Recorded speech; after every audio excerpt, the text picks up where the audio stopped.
4 November 1979, they took the hostages. This time I was anchoring a Sunday night early evening newscast. We had the sense enough to realize that was the lead, okay? But no one thought it would last long. I mean, it was a story. It was a terrible story, but it'd be sorted out in a day or two, 3 or 4 days at most. That was everybody's attitude, including the attitude, if you'll check history, of the Iranian government. Now, by government, we're talking about the prime minister, not the Ayatollah Khomeini, of course, or the people in the street. But as the days began to go, we did a special the next night and the next night, and everybody did a special. But Roone Arledge, and we need to talk about Roone Arledge. He's just such a great guy.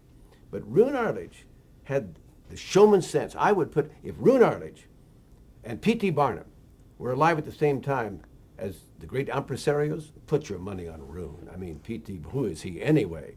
He had the sense to know we've got something going here. He christened the broadcast, America Held Hostage.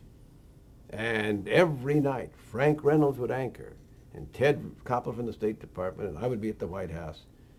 We'd work till midnight, and then, of course, we'd get up to get down to the White House at 7 o'clock the next morning, and that went on. And that just kept on and on and on and on.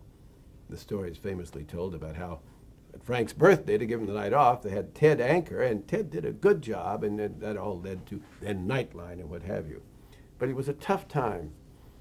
And as the days and then the weeks went on, Carter did find a political use for it, which is not to say he was happy about that.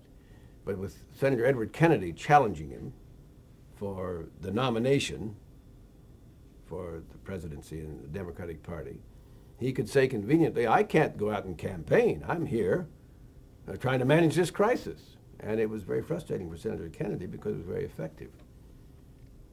Of course, then came the effort to rescue the hostages, complete failure, cost the lives of 8 Americans at Desert One, too few helicopters, too big sandstorm, all of this. And up to that time, of course, Carter had been saying that.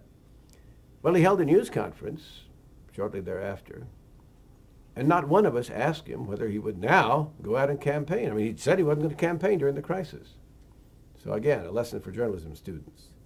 Ask questions. Don't think you know just because you've got the answer to the question at one time. Things change. The next day, he had to have a rump session which he created in the East Room, which we attended. And Chuck Manette, who was then the chairman of the Democratic Party, had been slipped the question. He got it, Mr. President, I want to ask you a question. Yes, yes, Chuck. Now that this episode is over, don't you think you owe the American people campaigning? Shouldn't you get out and campaign? Well, yes, as a matter of fact, I am going to do that. We all ran for the phones, you know. At the end, of course, Carter left the presidency, and again, he benefited me with a little expression at a dinner in Plains, Georgia, that the press gave for him. Helen Thomas, all of us who, you know. He said, well, I wish on my successor, Ronald Reagan, 2 things.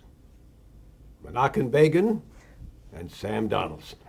And that's stuck around my neck ever since. But it's all right.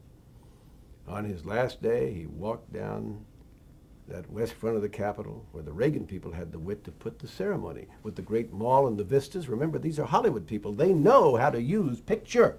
What is this east side of the Capitol, dull and gray and marble and all of that. And as he passed, I'm live, and I said, Mr. President, are the hostages free? Because we all knew they were kind of sitting there on the apron in the Tehran airport. He said, I can't say that. Because, of course, he couldn't, because they weren't. They were not released until Ronald Reagan had taken the oath, the Ayatollah Khomeini rubbing it in one more time to Jimmy Carter. I've seen him since from time to time. It's always interesting to see him. I enjoy seeing him. Reporters, or at least I'm not a social friend of presidents, but I think there's a little simpatico because I do sympathize with a lot of the things that he happened to him. Some of them his fault, some of them not his fault. And I do think, as I say, that history will treat him kinder than the voters did.